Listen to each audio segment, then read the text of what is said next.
The scent of roasted boar and spiced wine was a thick, cloying blanket in the great hall, a stark contrast to the sharp, clean smell of the lye soap on Alara's chapped hands. She kept her head down, her world reduced to the grimy flagstones under her scrubbing brush.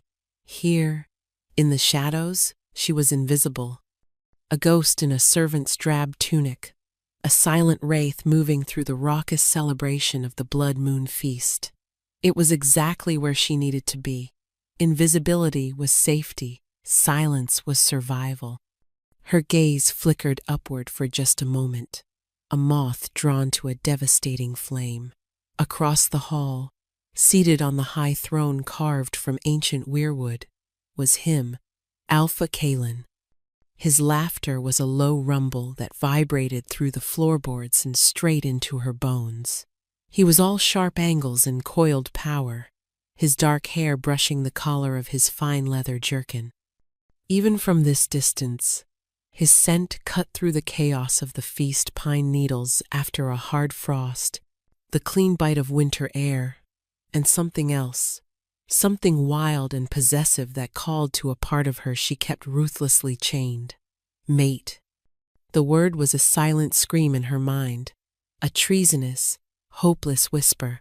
The moon goddess had a cruel sense of humor, pairing a mute, disgraced servant with the most powerful alpha in the 5 territories. He was surrounded by beauty and influence, noble daughters preening for his attention. At his side, leaning in to whisper in his ear, was Lady Seraphina.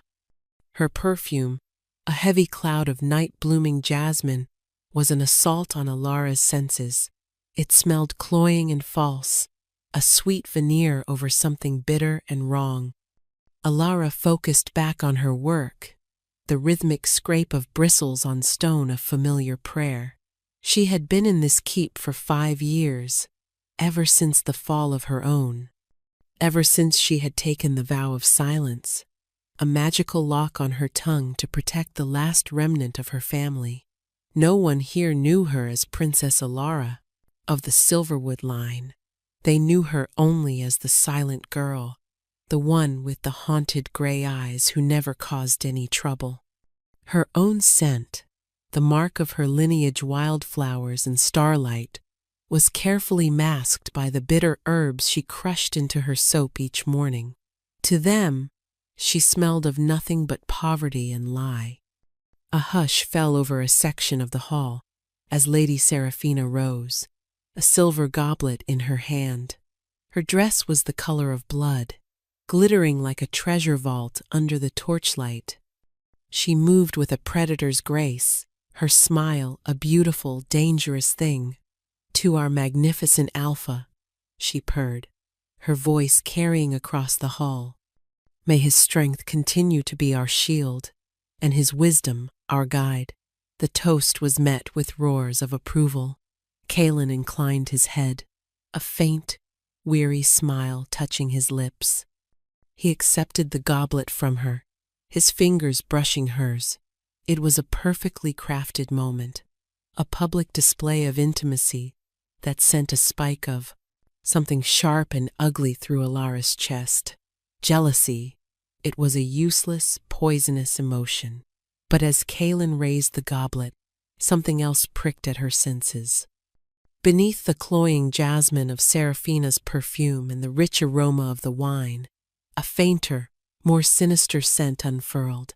It was acrid and earthy, the smell of crushed nightshade root. Poison.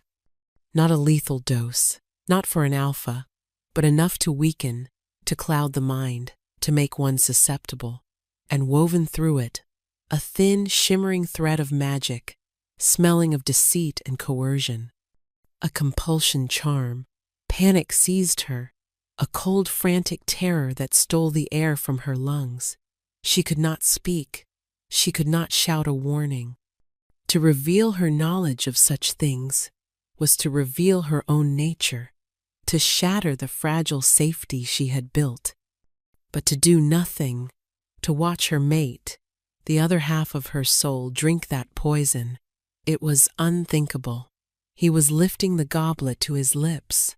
Time seemed to stretch, and then the roar of the hall faded to a distant hum. The only thing that existed was the silver cup, the dark wine, and the man she secretly, desperately loved. Her body moved before her mind could protest, acting on an instinct fiercer than fear. She pushed herself to her feet, her bucket of grimy water clutched in one hand. With a clumsy, desperate lurch, she stumbled forward, directly into the path of a passing steward. The collision was jarring. Alara went down hard, the bucket flying from her grasp. Soapy, dirty water arced through the air in a perfect, horrifying trajectory, drenching the Alpha's boots and splashing up the front of Lady Seraphina's crimson gown. The silver goblet, knocked from Kaelin's startled grasp, clattered to the floor, its poisoned contents spreading in a dark stain across the stones. Silence. It was absolute and terrifying. Every eye in the great hall was on her. A collapsed, dripping heap on the floor. Lady Seraphina's gasp was a shard of ice.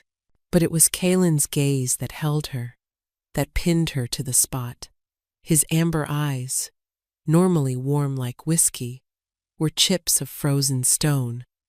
The air crackled with his fury, a palpable pressure that made it hard to breathe. His scent had changed, the clean frost turning into the sharp, dangerous smell of an impending storm. What is the meaning of this? His voice was not a shout, but a low, deadly growl that promised retribution. Alara could only stare up at him, her heart hammering against her ribs like a trapped bird. She had saved him, and in doing so, she had just condemned herself. Alara remained on her knees, the cold of the damp stones seeping through her thin tunic. She kept her eyes fixed on the floor, on the spreading pool of wine that smelled of lies and death. She could feel the weight of hundreds of stares, but Kaelin's was a physical force, pressing down on her, demanding an answer she could not give. "I asked you a question, girl." His voice was closer. Now, silk over steel. She risked a glance up through her lashes. He stood over her, a towering figure of wrath. The spilled water had darkened the hem of his trousers, and a few drops clung to the fine leather of his boots. Beside him, Lady Seraphina was making a small, distressed sound, dabbing at her ruined dress with a delicate hand. Her eyes, when they met Alara's, were filled with a triumphant, venomous hatred. This was even better for her than the poison, a public humiliation for her rival, delivered by the Alpha himself. Alara lowered her head again, her mind racing. What could she do? A clumsy servant. That was all she could be. She slowly, deliberately, began to gather her spilled rags, her hands trembling. An accident. It had to look like an accident. "She is mute, my Lord Alpha," a voice interjected. It was Boren, the head steward, a man whose face was a permanent mask of sour disapproval. "And clearly, as clumsy as she is silent, she has never caused such a disruption before." "Mute?" Kaelin's voice was laced with disbelief. He crouched down, forcing her to meet his gaze. His proximity was overwhelming. The scent of his fury was laced with something else, now confusion, curiosity. It swirled around her, a heady, terrifying mix. His amber eyes searched her face, and for a terrifying second, she thought he could see right through her, past the grime and the silence to the princess hiding beneath. "Look at me!" She forced herself to lift her chin. Her heart pounded a frantic rhythm against her ribs. To be this close to him, the mate she could never claim, was a unique form of torture. She could see the flecks of gold in his eyes, the slight stubble along his jaw. The urge to reach out, to touch him, was a physical ache. Is this true? You cannot speak? He asked, his voice softer now, meant for her alone. She gave a single, jerky nod.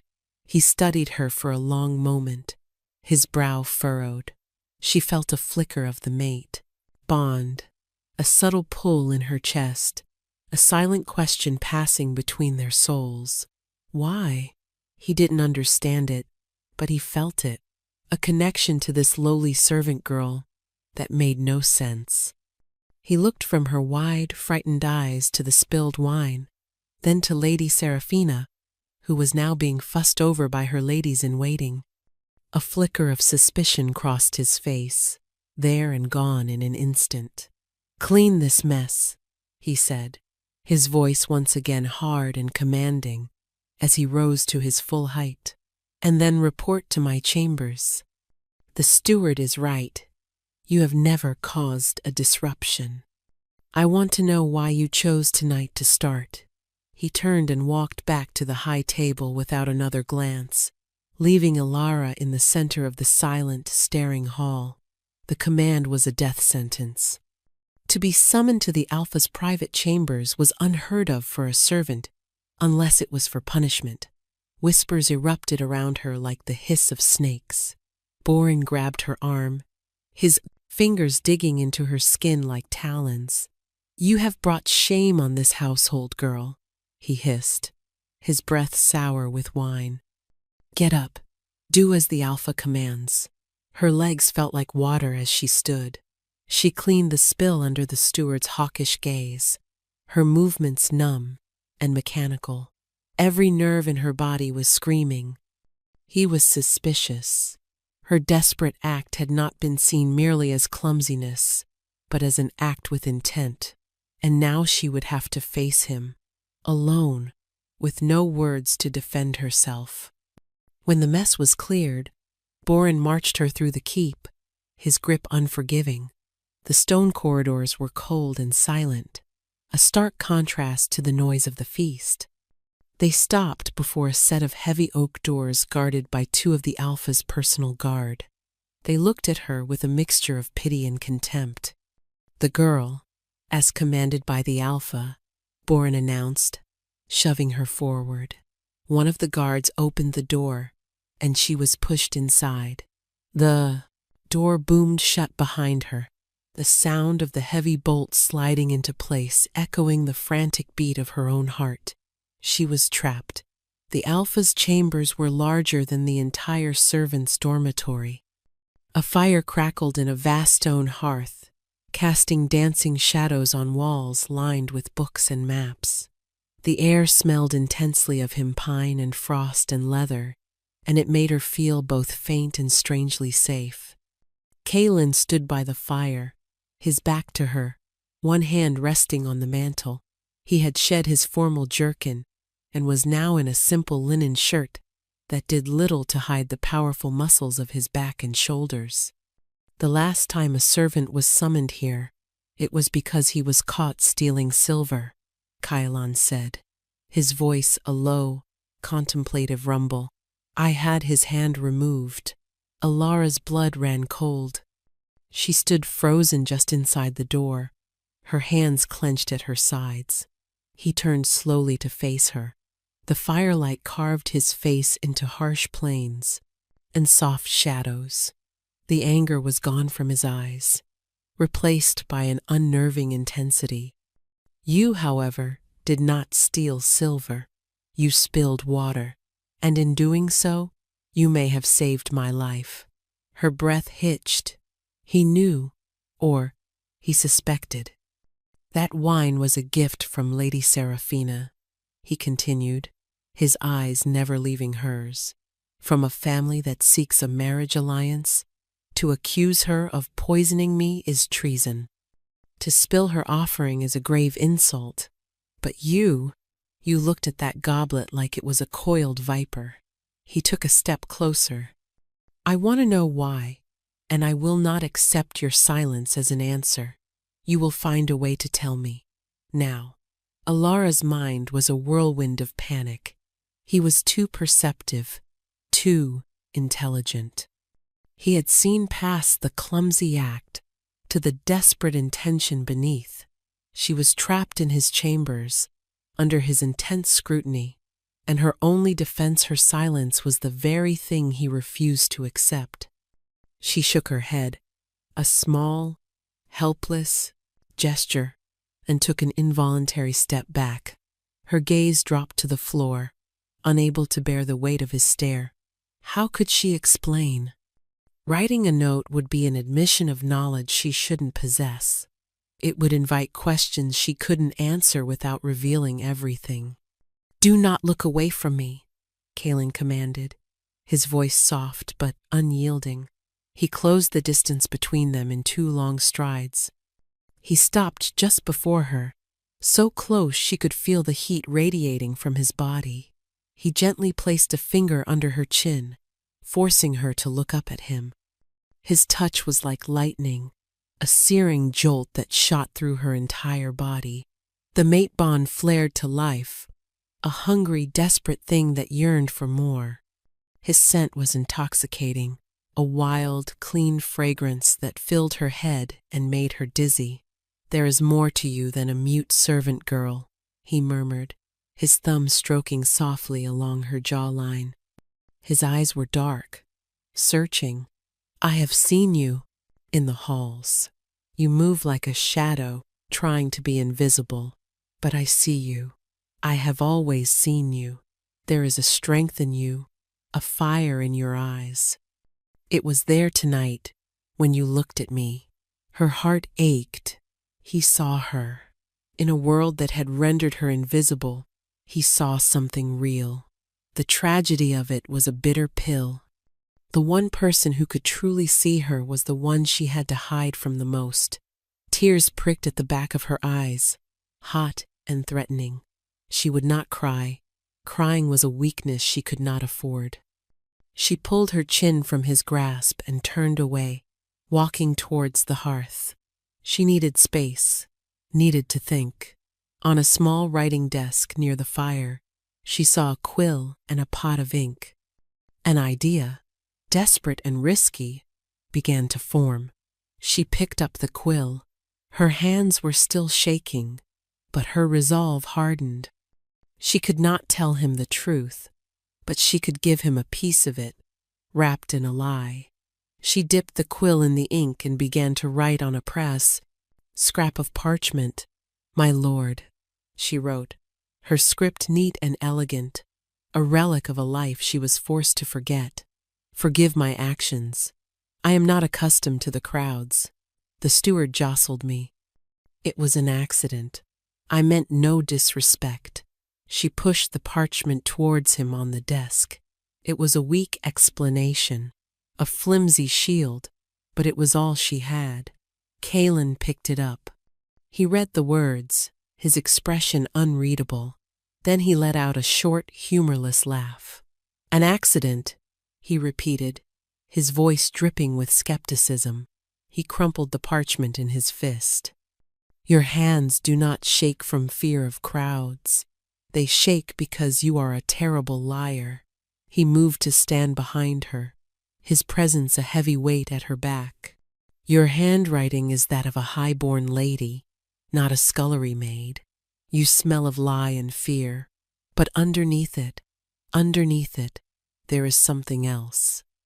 Something I can't quite place." He leaned closer, inhaling near her hair.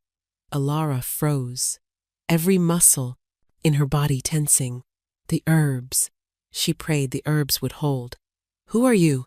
he whispered, his breath warm against her ear. She squeezed her eyes shut. This was a nightmare. He was unraveling her, thread by thread. She had to get away, had to put distance between them before he discovered a truth that would get them both killed.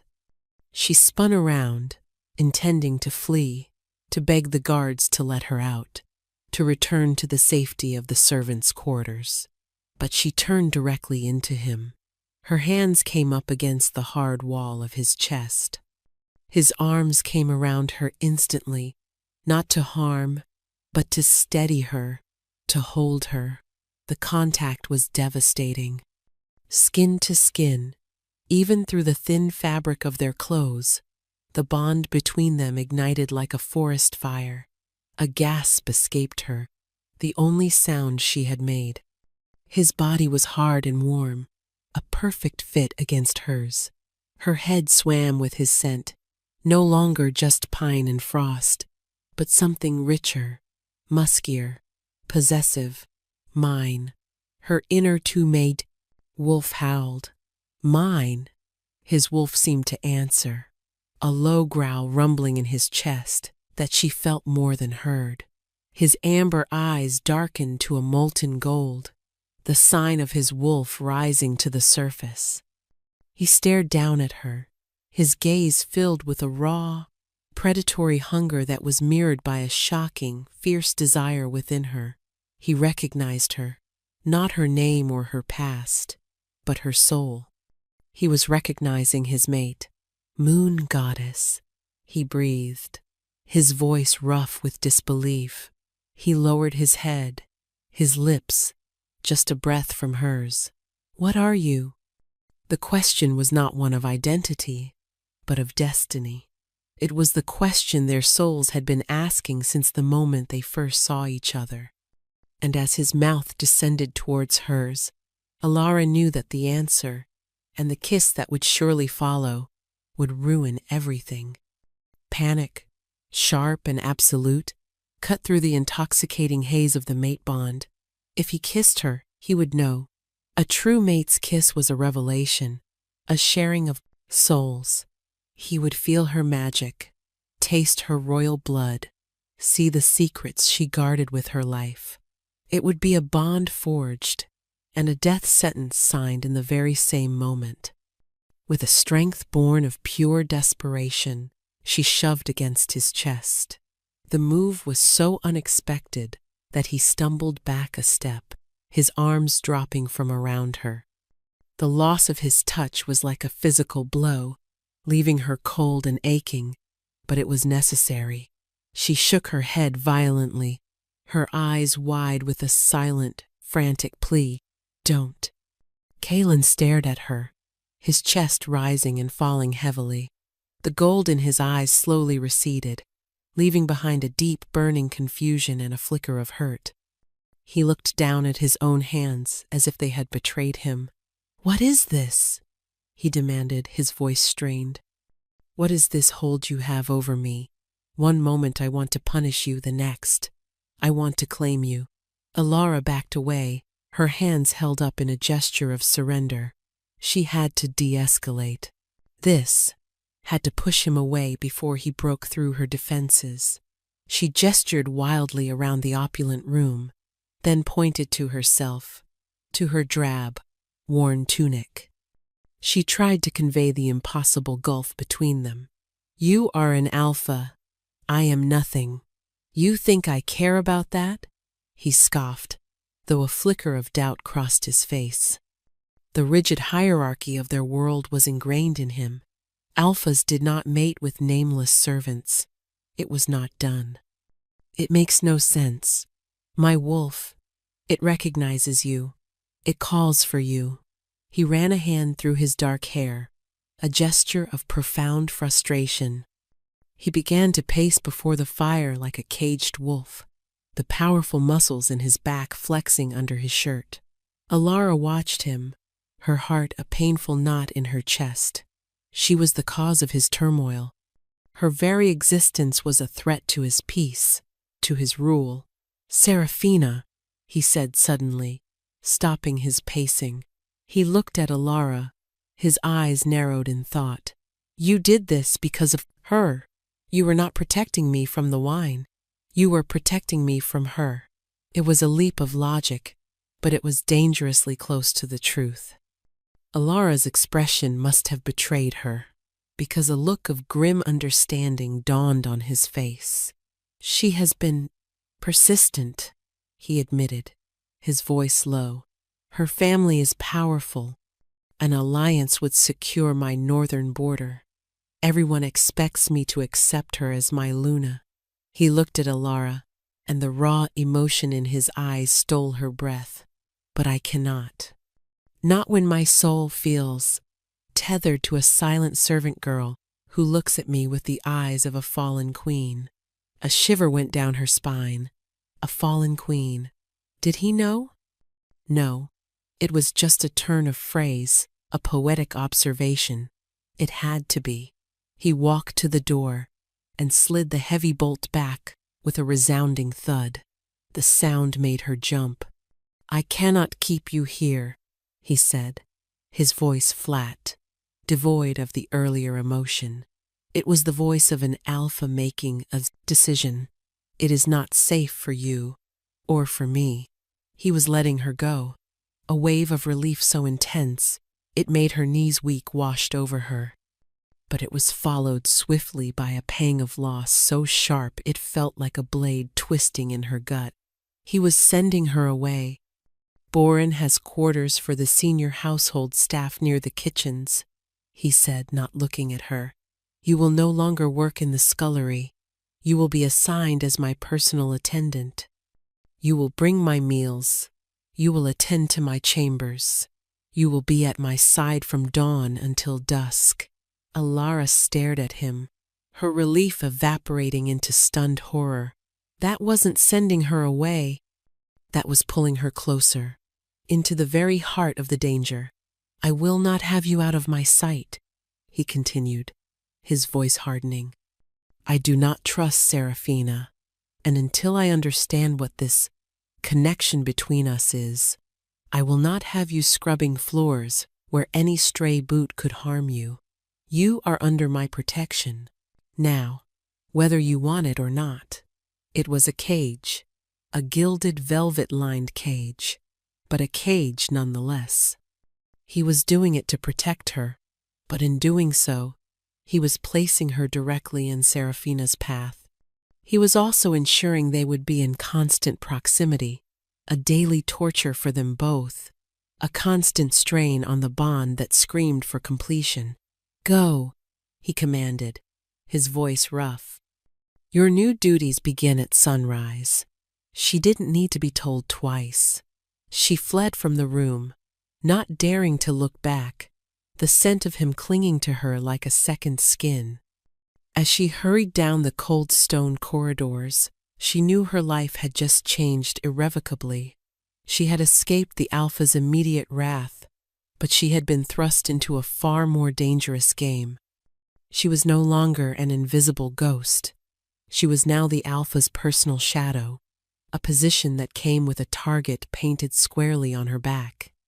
The next morning, Ilara woke before the first hint of dawn, the straw mattress, in her new small private room feeling both like a luxury and a prison cell. The room was adjacent to the main kitchens, a significant step up from the communal dormitory, but its very existence was a brand, marking her as the Alpha's special interest. The other senior staff, the cook, the steward, the head groom, already looked at her with a mixture of suspicion and resentment. She dressed in the new, finer spun tunic left for her, the gray fabric soft against her skin. It felt wrong, like wearing a costume. She performed her morning ritual with more urgency than usual, crushing the bitter hawkweed leaves and mixing the paste with water, rubbing it into her skin to mask her true scent. It was a flimsy shield against an Alpha's senses, especially a mate's, but it was all she had. Her first duty was to bring the Alpha his morning meal. She entered the kitchens to collect the tray, and the head cook, a stout woman named Helga, slammed it onto the counter with a pointed glare. "Be sure not to spill this one, girl," Helga sniffed, her disdain palpable. Alara ignored the jibe, her focus entirely on the food. She subtly leaned over the tray, inhaling deeply. Porridge, honey, fresh bread, sliced ham. The scents were clean, wholesome, no hint of nightshade, no cloying sweetness of a love potion. For now, it was safe. She gave Helga a small nod of thanks and carried the heavy tray towards the Alpha's chambers. The two guards outside his door watched her approach with unreadable expressions. They opened the doors for her without a word. Her heart hammered against her ribs as she stepped inside. Kaelin was already awake, standing before a large map of the territories that covered one wall. He was dressed for training, in simple black trousers and a loose-fitting tunic that accentuated the breadth of his shoulders. He turned as she entered, and his amber eyes immediately found hers. The air in the room thickened, charged with the same intensity as the night before. "Good morning," he said, his voice a low rumble. It was absurdly domestic, a simple greeting that felt laden with 1,000 unspoken words. Alara inclined her head and set the tray down on a small table near the fire. She moved with quiet efficiency, pouring him a cup of water, arranging the plate. She was hyper-aware of his gaze on her, tracking her every movement. It made her skin feel tight, her nerves stretched thin. "Did you sleep well?" he asked, walking over to the table. She froze for a second before giving a slight nod. It was a lie. She had barely slept, her mind replaying their encounter over and over, his scent haunting her dreams. He sat down and looked at the food, then back at her. "Will you join me?" The offer was shocking. A servant did not eat with their alpha. It was a breach of every protocol. She shook her head quickly, her eyes wide with alarm, and took a step back towards the door. "Stay," he commanded, his voice gentle but firm. "I do not wish to eat alone." He gestured to the other chair at the table. "Please." The please was her undoing. It was a request, not an order, a sign of respect she had not been shown in years. Hesitantly, she sat on the very edge of the chair, her back ramrod straight, feeling utterly out of place. He pushed the plate of bread towards her. She shook her head. Her stomach was a tight knot of anxiety. She couldn't have eaten a single bite. They sat in a strange, charged silence as he ate. He seemed to be studying her, trying to piece together a puzzle. "I have been thinking," he said finally, pushing his plate away, "about what you did. It was a risk, a great one. You invited my wrath to—" "What?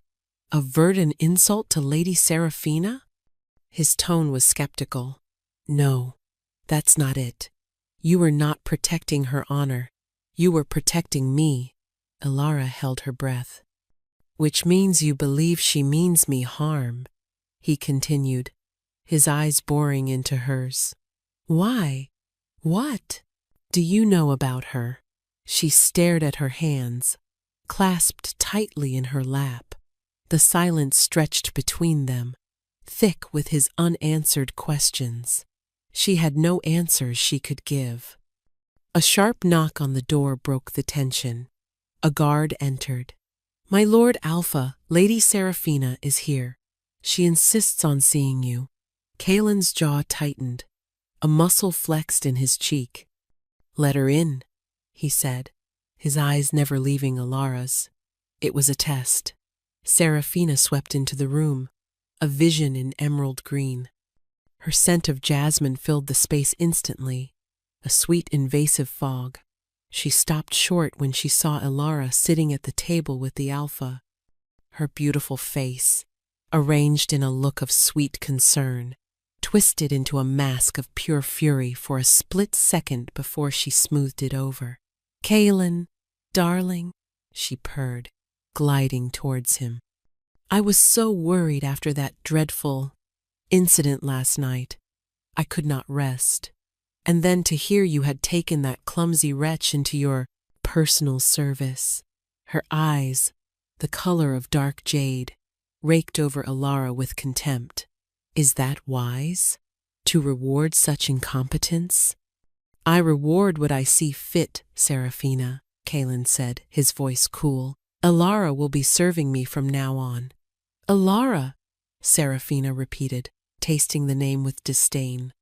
She turned her full attention on the silent girl. "I suppose I should thank you." If you had not spilled that water, the Alpha would have drunk the wine I so lovingly prepared for him. A special vintage from my family's own vineyards. It would be a shame for it to have been wasted. Her smile was razor sharp. It was a threat, veiled in courtesy. I know what you did, and you will pay for it. Alara felt a chill crawl up her spine. This woman was more dangerous than she had even imagined. Her hatred was a palpable thing, a cold aura that emanated from her. That is enough, Kalen said, rising to his feet. He moved to stand subtly between Serafina and Alara, a protective stance that was not lost on either woman. Alara has her duties, and I have mine. I am due at the training grounds. Of course, my love, Serafina said, placing a possessive hand on his arm. I will walk with you. She shot a final, triumphant smirk at Alara over her shoulder as she led Kalen from the room. The message was clear. He is mine. You are nothing. Alara sat alone in the silent chamber, the lingering scent of jasmine making her stomach churn. The battle lines had been drawn, and she was standing on them, alone and unarmed. The days that followed settled into a pattern of excruciating tension. Alara was Kalen's constant shadow, a silent presence in his powerful orbit. She brought his meals, organized his papers, stood sentinel in the corner of the council room while he debated pack business, and waited outside the training grounds while he sparred with his warriors. Every moment was a trial. Being so close to him, breathing in his scent, feeling the constant, thrumming pull of the mate bond was a sweet agony. He, in turn, watched her with a hawk's intensity. He seemed to have accepted her silence, for now, but he tested her in other ways. He would ask her opinion on a treaty with a simple gesture, a raised eyebrow. He would watch her reactions to his council members, seeming to value her silent assessment. He was learning to read her, to understand the language of her eyes, the subtle shifts in her posture. It was terrifyingly intimate, and through it all, there was Serafina. She was a constant, venomous presence. She found endless reasons to be at Kalen's side, touching his arm, laughing at his jests, inserting herself between them at every opportunity. Her attacks on Alara were subtle but relentless. A misplaced stack of important documents that Alara would be blamed for. A forgotten muddy cloak left for Alara to clean just before she was to serve dinner. Small, cruel barbs designed to undermine her and remind her of her place. Alara bore it all with a quiet stoicism that seemed to infuriate Serafina and intrigue Kalen in equal measure. Her focus remained singular, keeping Kalen safe. Before every meal, she would check the food, not just for the scent of poison, but for the shimmering, corrupt tang of magic. Twice more she found it. Once, a sleeping draught in his evening wine, which she disposed of by, accidentally, knocking the pitcher off a high shelf. The second time, a more insidious charm woven into the thread of a new tunic, meant to cause agitation and paranoia. She'd managed to damage the shirt while mending it, forcing it to be discarded. Each time, Kalen would look at her with an expression of knowing suspicion, but he never called her out on it. A silent understanding was growing between them. He was beginning to trust her instincts, even if he didn't understand them. The tension reached a breaking point during the week of the new moon. A delegation from the neighboring Stonecrest Pack was visiting to negotiate territory rights. The negotiations were fraught, the air in the council room thick with barely veiled hostility. The Stonecrest Alpha, a brutish man named Fendril, was known for his aggressive tactics. One evening, after a particularly grueling day of talks, Kalen dismissed his council, looking weary and frustrated. He remained in the council room, staring at the maps, with only Alara for company. "He's a stubborn fool," Kaelin muttered, more to himself than to her. Fendrel would risk a war over 100 acres of useless swamp, because his pride is at stake. He finally turned to look at her. His shoulders slumped. The burdens of being an alpha were etched on his face. "What would you do?" The question startled her. He was genuinely asking for her counsel. She walked over to the map. Her father had been a king and a brilliant strategist. She had spent countless hours in his war room, absorbing his lessons. She looked at the disputed territory, then at the lands surrounding it. She picked up a charcoal pencil from the table. She circled not the swamp, but a stretch of barren hills deep within Kaelin's own territory. Then she drew a line from the hills to the Stonecrest border. Kaelin watched her, his brow furrowed. "The granite hills? They're worthless. Barely support a few goats." Alara shook her head. She tapped the charcoal pencil on the hills, then made a gesture of digging. She then pointed to her own ear, and then gestured towards the Stonecrest lands. His eyes widened in comprehension. "Echoes," he breathed. "The sound it would carry from those hills. We could establish a listening post. We could hear their patrols, their movements, long before they reached our borders."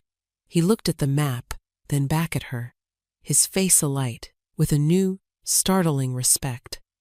To give him the swamp he wants in exchange for the hills he thinks are worthless, it's brilliant.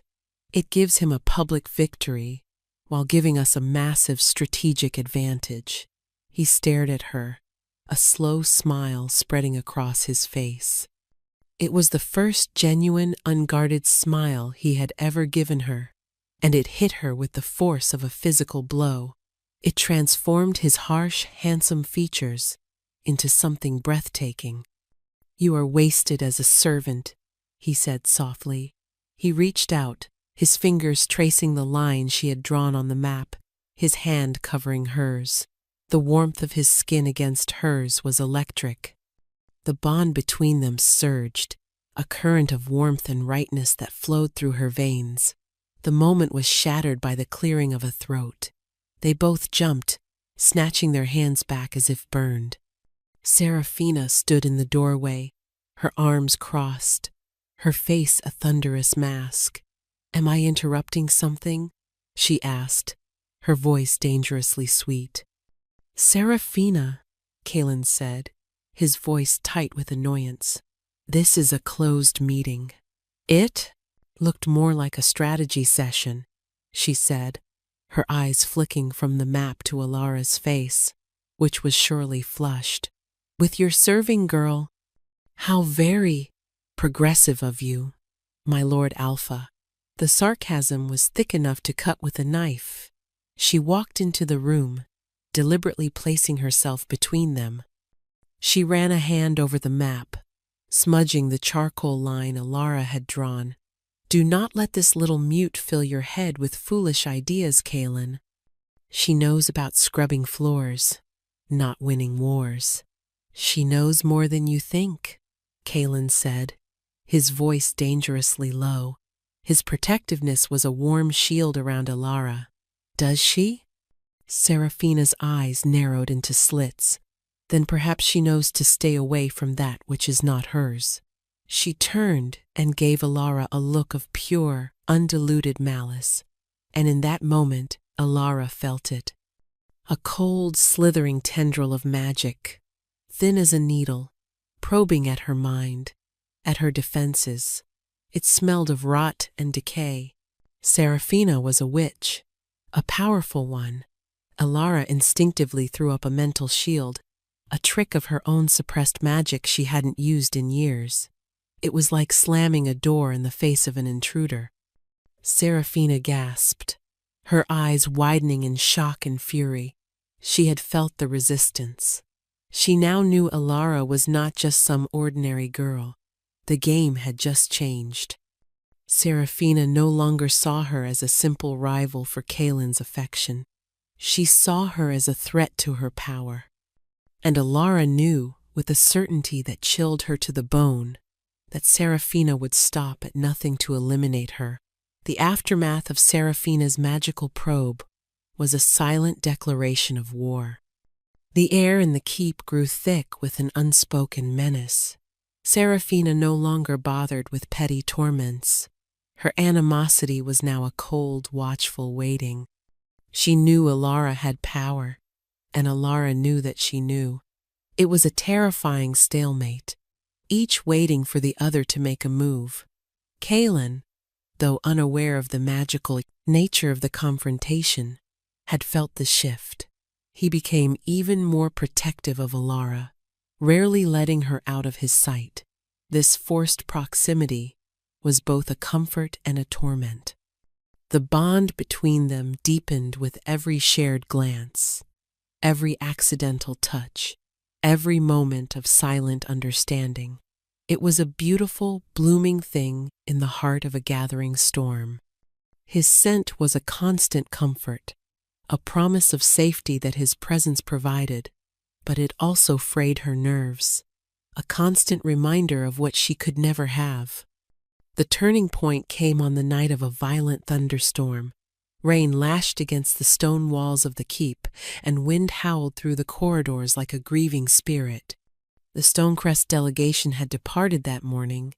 The treaty-signed Kaelin had used her strategy, and it had worked flawlessly. He had been in a triumphant mood all day, but as night fell, a strange restlessness seemed to settle over him. He had dismissed her for the night, but Alara couldn't sleep. A sense of deep unease coiled in her gut. Seraphina had been conspicuously absent all day, and that, more than anything, set Alara on edge. Something was wrong. She crept from her small room and made her way through the darkened, silent keep towards the Alpha's chambers.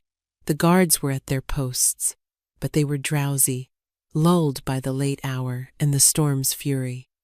She slipped past them, a shadow in the flickering torchlight, and pressed her ear to the heavy oak door. She heard a thud, then a groan.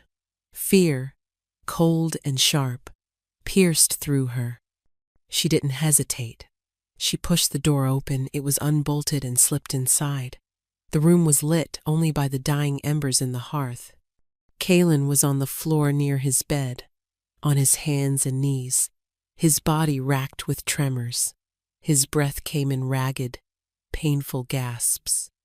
A silver goblet lay on its side nearby, a few drops of a dark liquid staining the rug. Alara rushed to his side, her heart pounding with terror. She knelt beside him, her hands hovering over his back, afraid to touch him. "Alara," he rasped, his voice barely a whisper. He managed to look up at her, and what she saw in his eyes made her blood run cold. His pupils were dilated. His face was pale and slick with a feverish sweat. "Poison! Seraphina! She brought me wine." He had finally seen the truth, but it was too late. This was no simple sleeping draught or compulsion charm. The scent in the room was acrid and metallic, with the dark, cloying undertone of black lotus, a rare, magically potent poison that attacked a shifter's healing abilities. It was lethal, and it was working fast. "The healers," he gasped, then cried out as a violent spasm seized him. She knew the pack healers couldn't help. This was a magical poison. It required a magical cure. A cure only she possessed. But to use her magic, her true Silverwood magic, would be a full revelation. It would drain her, leave her exposed. It would unmask her true scent for all to smell. But the alternative was watching him die. There was no choice. She gently helped him lie down, his head resting in her lap. He was burning with fever, his powerful body frighteningly weak. "Stay with me," she pleaded in her mind, her hands stroking his sweat-dampened hair.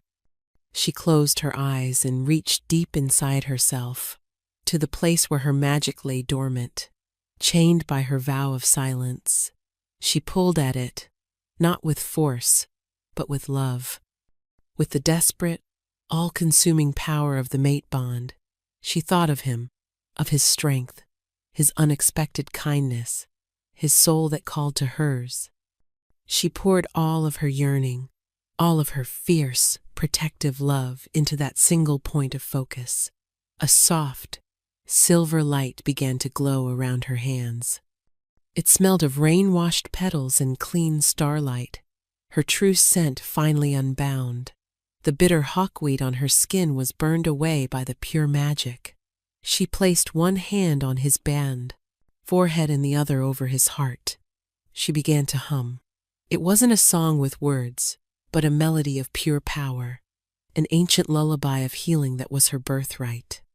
The silver light flowed from her hands into his body, a gentle, cleansing tide.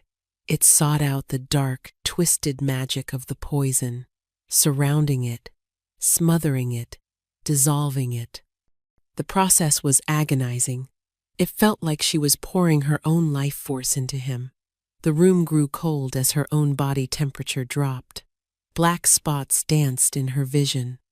Kalen's shudders slowly subsided, his breathing evening out. The feverish heat under her palm began to cool. The color was returning to his face. He was going to live. Exhausted, on the verge of collapse, she let the light fade.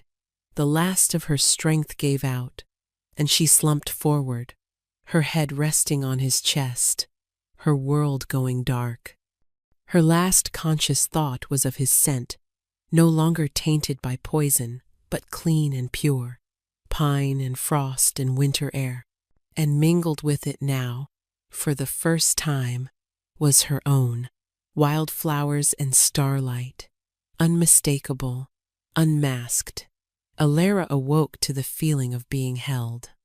She was in Kalen's bed, cocooned in furs that smelled deeply of him. A soft morning light filtered through the high windows. For a moment, she was disoriented, the events of the previous night feeling like a fever dream. Then it all came rushing back. The poison, the magic. She sat up with a gasp. Kalen was sitting in the chair by the bed, watching her. He was no longer pale and feverish, but strong and vital, though his face was grim and his eyes held a storm of emotions. He was alive. The relief was so profound it almost brought her to her knees. "You saved me," he said. It wasn't a question. His voice was rough, thick with an emotion she couldn't name. She could only nod, her throat tight. "Your scent," he continued, his gaze intense. "It's different. The herbs are gone. This is the real you." He inhaled deeply, his eyes closing for a moment as if savoring it. Wildflowers, like the meadows in the high mountains. His eyes opened again, and they were shining with a fierce, possessive light. "It's the most beautiful thing I've ever smelled. It's the scent of my mate." The words hung in the air between them, a truth finally spoken aloud. He knew. He had felt it before, but now, with her scent unmasked, and the memory of her life-saving magic, he knew it with an unshakable certainty. Before she could react, he was on his feet and crossing to the bed. He sat on the edge, taking her small, cold hands in his large, warm ones. "All this time," he whispered, his voice full of wonder and regret, "you have been right here, and I was a blind fool."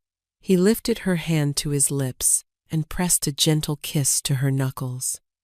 The touch was reverent, adoring. It sent a shiver of pure bliss through her.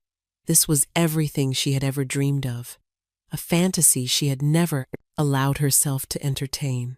"But you are so much more than just my mate," he said, his expression turning serious again. "You have magic, Alara, a powerful healing magic, the kind I have only read about in old legends, the magic of the Silverwood line." Her blood turned to ice. She tried to pull her hands away, but he held them fast. "Don't," he said gently. "Don't hide from me anymore. I see it now. The way you carry yourself, your knowledge of strategy, your royal grace, even in a servant's tunic. You are Princess Alara, aren't you? The one they said perished in the fire with the rest of your family." Tears she had held back for 5 long years finally fell. They streamed down her cheeks, hot and silent. There was no point in denying it any longer. She gave a single, slow nod. A look of profound pain crossed his face. "All this time, you have been living in my kitchens, scrubbing my floors. A princess, my mate." His voice broke. "What they did to your family was an atrocity. I should have known. I should have seen it." He pulled her into his arms, holding her tightly against his chest. She buried her face in his shoulder, her silent sobs shaking her entire body. He just held her, stroking her hair, murmuring words of comfort, his scent surrounding her, a haven of safety in a world that had been anything but. "Why the silence?" he asked after a long time, his voice a soft rumble against her ear. "Was it part of your hiding?" She pulled back, her face tear-streaked. This was the hardest part. The secret she had guarded even more closely than her own identity. She looked into his concerned, loving eyes and knew she had to trust him. She had to tell him everything. She got out of the bed and went to the writing desk. Her hands were steady now. She wrote quickly, pouring out the story she had carried alone for so long. "My brother Liren is alive," she wrote. "He was just a boy. When our keep fell, our mother, a powerful seer, used the last of her strength to place a magical vow on me. I am to remain silent and hide my identity until his 18th birthday, when he comes of age and can safely claim his throne. If I speak a single word before then, the magic will consume me, and the protective ward she placed around him will shatter, revealing his location to our enemies, the same ones who hired Seraphina's family to destroy us." She pushed the parchment to him. As he read it, his face hardened into a mask of cold fury. He looked up from the page, his eyes blazing with a righteous anger. "So Seraphina is not just a jealous rival," he snarled. "She is an agent of your enemies. Her attempt on my life was not to win my hand, but to destabilize my pack, to take control of this territory for them." He stood up, his fists clenched at his sides. "She will pay for this, for what she did to you, to your family, and for her treason against this pack. She will pay for everything." "Kaelin," a voice called from the doorway. It was Steward Boren, his face pale with alarm. "My Lord Alpha, Lady Seraphina has invoked the old laws. She accuses the mute servant of witchcraft and the attempted murder of your person. She claims the girl enthralled you with dark magic. She has the council, and she demands a trial and execution by sundown." Kaelin and Alara stared at each other in horror. Seraphina had made her move. She was twisting the truth, using Alara's own magic against her. She was going to execute the princess she had been sent to find, and she was going to use Kaelin's own pack to do it. The world tilted on its axis. Seraphina's move was audacious, brilliant in its cruelty. She had taken Alara's act of salvation and painted it as an act of damnation. In a world where magic was feared and misunderstood, a mute servant girl suddenly manifesting healing powers was easier to believe as witchcraft than a miracle. Seraphina was using the pack's fear and ignorance as her weapon. "She cannot do this," Kaelin growled, his voice a low, dangerous rumble that promised violence. The alpha wolf was at the surface, his eyes flashing gold, his protective instincts raging. "She can, my lord," Boren said, his voice trembling slightly.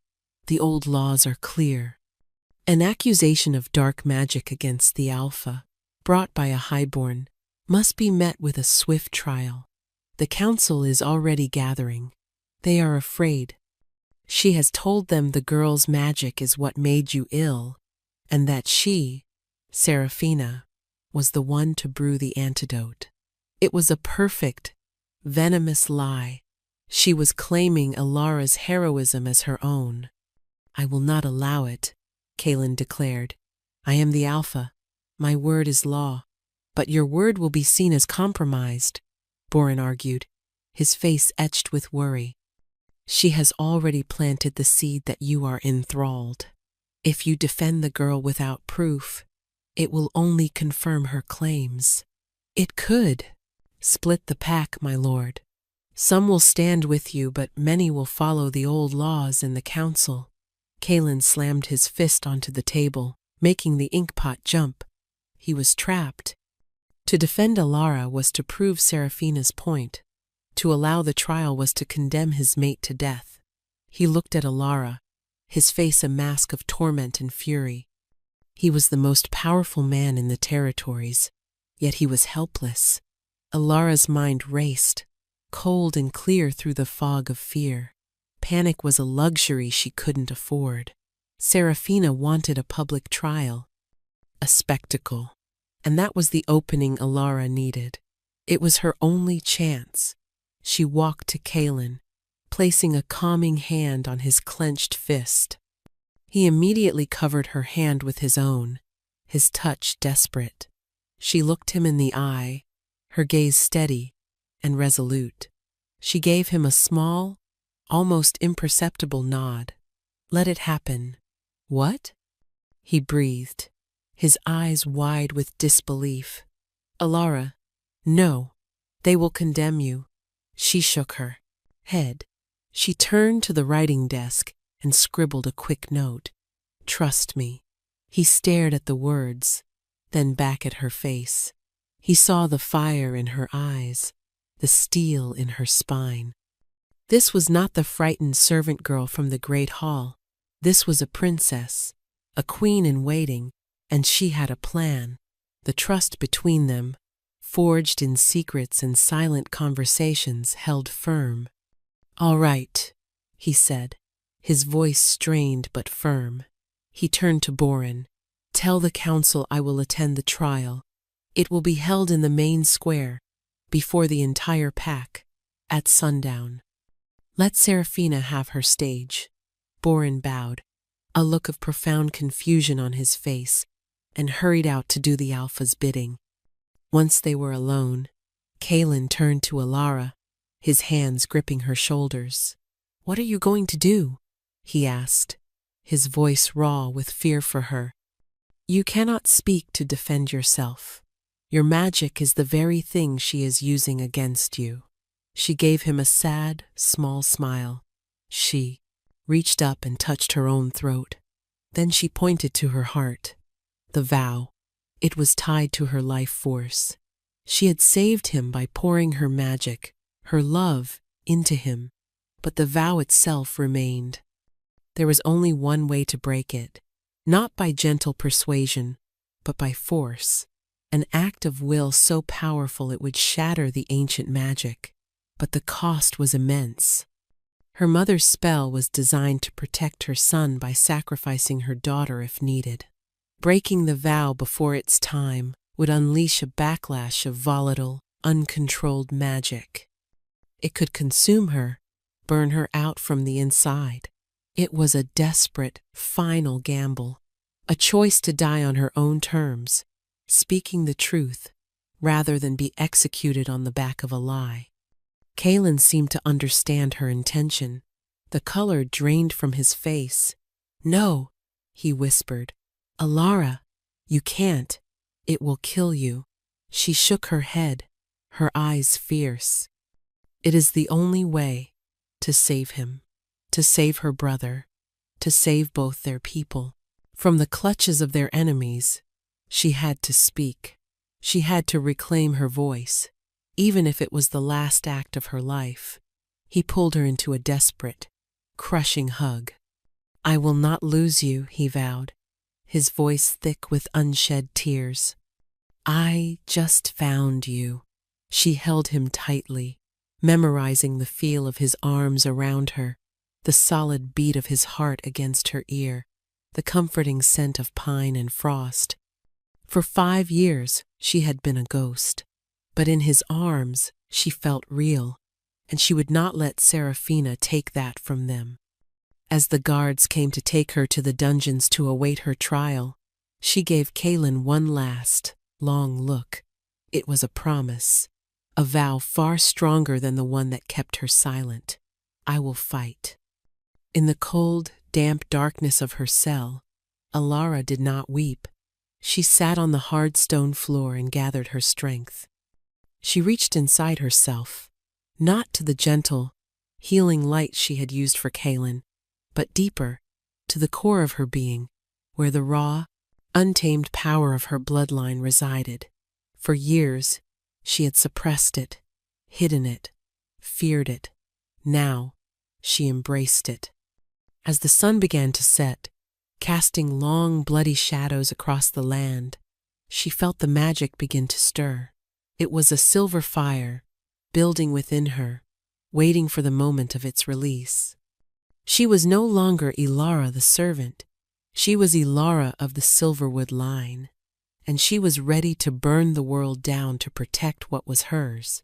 The execution square was packed. The entire pack had been assembled, their faces a sea of confusion, fear, and morbid curiosity in the dying light of the Sunday. Torches had been lit, casting flickering, monstrous shadows against the keep's stone walls.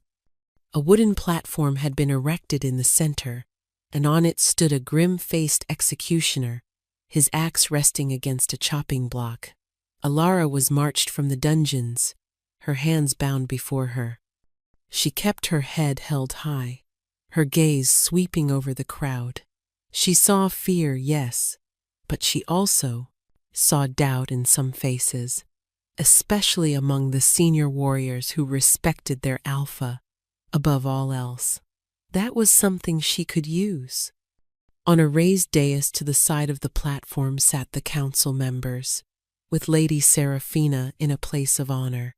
She was dressed in black, a mockery of mourning, a picture of false piety. Her eyes glittered with triumph as she watched Alara being led to the block. Kaelin stood on the dais as well, his face carved from stone, his hands clenched into white-knuckled fists at his sides. He was a statue of contained rage. His eyes met Alara's across the square, and in their amber depths, she saw his unwavering trust and his heart-wrenching fear for her. It gave her strength. Steward Boren stepped forward and unrolled a scroll. His voice, usually so steady, trembled as he read the charges. The accused, a servant known as Alara, is charged with the crime of forbidden witchcraft, of casting a dark enchantment upon our Lord Alpha, Kaelin, and of the attempted murder of his person by magical means. The accuser is the highborn Lady Serafina of the Blackwood line. Serafina rose, the picture of sorrowful duty. "I do this with a heavy heart," she said, her voice ringing with false sincerity. "I saw with my own eyes as this creature used her dark arts on our beloved Alpha. She weakened him, enthralled him. It was my own knowledge of healing potions that saved him from her clutches. For the safety of the pack, for the purity of our bloodlines, this evil must be purged." A murmur went through the crowd. Her words were poison, expertly delivered. Boren cleared his throat. "The council has found the accused guilty. The sentence is death." He looked at Alara with a flicker of pity. "Does the condemned have any last words?" The question was a formality, a cruel joke at the expense of a mute. Serafina smirked. This was her final triumph. Alara took a deep breath. She closed her eyes and focused inward, gathering the silver fire that she had been stoking for hours. She thought of her parents, of her lost kingdom. She thought of her brother, Liren, living in hiding. She thought of Kaelin, her mate, her love, the man she was willing to die for. She wrapped the magic in her love for him, giving it purpose, giving it a target. She opened her eyes and looked directly at Seraphina. Then she broke her vow. She did not whisper. She did not scream. She spoke. Stop. The word was not loud, but it resonated through the square as if a great bell had been struck. It was a voice of pure authority, a voice that had not been used in 5 years, clear and strong and ringing with power. A visible shock wave of silver light erupted from her, blasting outwards. It was not destructive, but it was powerful, staggering those closest to her and causing the torches to flare wildly. The magical chains of her mother's vow shattered into a million pieces of light. A wave of agony washed over her as the backlash hit. It felt like being torn apart from the inside, a searing white-hot pain. But she stood firm, gritting her teeth against it, refusing to fall. The entire square was in stunned silence. Jaws had dropped. Kaelin's face was a mask of pure, unadulterated shock and dawning hope. Seraphina's triumphant smirk had vanished, replaced by a look of utter disbelief and horror. "I am no witch," Alara said, her voice growing stronger with every word, fueled by the very magic that threatened to consume her. She held up her bound hands. "I am Alara of the House of Silverwood, rightful heir to the Western throne." Gasps of shock rippled through the crowd. The legend of the lost princess was known to all. "And you," she said, her voice dropping to a deadly tone as she pinned Seraphina with her gaze, "are a traitor and an assassin. Your family helped murder mine, and you came here to finish the job. You poisoned my mate, the alpha of this pack, not once, but multiple times." "Lies!" Seraphina shrieked, her composure finally cracking. "She is a witch! Look at her! The magic is pouring off her! Seize her!" But no one moved. They were mesmerized by the impossible sight of the mute girl speaking with the voice of a queen. Desperate, Seraphina gathered her own dark power. A sickly green energy coiled around her hands. "I will silence you myself," she screamed, and hurled a bolt of corrosive magic directly at Alara. "No!" Kaelin roared. He leaped from the dais, moving faster than anyone had ever seen him move. He threw himself in front of Alara, shielding her with his own body. The dark magic slammed into his back with a sickening crackle. He grunted in pain, but did not fall. Seeing him hurt on her behalf unleashed the last of Alara's control. The silver fire within her erupted, but it was not a weapon of attack. It was a beacon of truth and purification. She reached out, her hands still bound, and placed her fingertips on Kaelin's back, where the spell had struck. "Be healed," she commanded, and the silver light poured from her into him. It neutralized Seraphina's curse, purged the last vestiges of any poison from his system, and flared outwards, solidifying their mate bond in a blaze of golden silver light that was visible to every person in the square. It was an undeniable sacred act, the truth made manifest. Seraphina screamed in fury as her magic, exposed as corrupt and evil by the pure light of the mate bond, backfired on her. The green energy recoiled, wrapping around her, and with a final desperate cry, she collapsed, her power stripped from her, leaving her nothing more than a trembling, defeated woman.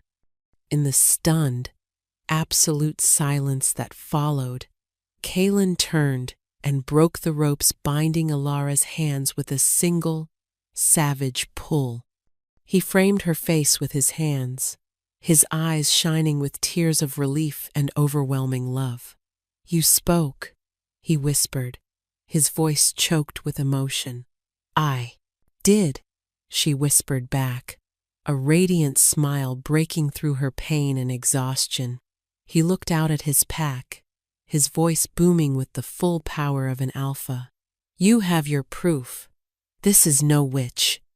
This is Princess Alara. This is my mate. This is your Luna." He lowered his head and kissed her. In front of the council, the executioner, and the entire pack, he claimed her. The kiss was not desperate or hungry, but full of reverence, love, and a promise of forever.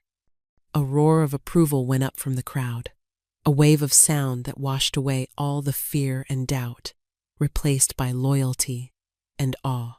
As Kalen finally broke the kiss, he rested his forehead against hers. "The pain," he murmured, his eyes searching hers with concern. "The backlash from the vow?" She smiled, feeling the last of the magical agony receding, soothed by the strength of their solidified bond. "Some things are worth the price," she said, her voice, her beautiful reclaimed voice, full of love. 1 month later, Alara stood on the balcony of the Alphas' their chambers, the rising sun casting a golden glow over the lands of the pack. She leaned back against Kalen's chest, his arms wrapped securely around her waist. She wore a simple gown of silver silk, the color of her house, and the weight of his mating mark on her neck was a comforting, permanent anchor. "It's quiet this morning," she murmured, breathing in the clean morning air. It was a simple observation, but the sheer joy of being able to speak it, to give voice to her thoughts, still felt like a miracle. "It is?" Kalen rumbled, his lips brushing against her temple. "It's because our most troublesome council members are currently mucking out the stables, as is the former Lady Seraphina." Alara smiled. After her defeat, Seraphina had confessed everything, implicating the enemies who had hired her family and revealing the location of their stronghold. Stripped of her magic and her title, she had been sentenced to a lifetime of hard labor. It was a fitting punishment. Kalen's council had been purged of her sympathizers, and Steward Boren, now fiercely loyal to his Luna, had been promoted. "And Lirin?" she asked softly. "A royal escort of my best warriors reached him 2 days ago," Kalen confirmed. "He is safe, and he is on his way here. The news says he is a fine young man, Alara. He will be ready to take back his throne, with the full backing of my pack." Tears of gratitude welled in her eyes. Everything she had sacrificed for, everything she had fought for, was coming to pass. Her brother was safe, her people would have their king, and she had found a home she never expected. "You know," Kalen said, his voice turning playful as he nuzzled her neck, inhaling her scent, "life was much more peaceful when you were a mute servant." She laughed, turning in his arms to face him. "Is that a complaint, my Lord Alpha?" she teased, arching an eyebrow. "Never," he said, his expression turning serious, his amber eyes soft with love. "It's an observation. You were magnificent then, a silent storm, but now," he brushed a stray strand of hair from her face, "now that you can talk back, you are somehow even more magnificent, and so much more trouble." "You have no idea," she agreed, her voice full of laughter. He smiled, a slow, breathtaking smile that still made her heart skip a beat. "Some things change for the better," he whispered, and then he kissed her. The kiss was gentle and deep, a promise of sunrises to come, of a shared future built on a foundation of truth and sacrifice. She was no longer a hidden princess or a silent servant. She was a Luna, a mate, a queen in her own right. She was home,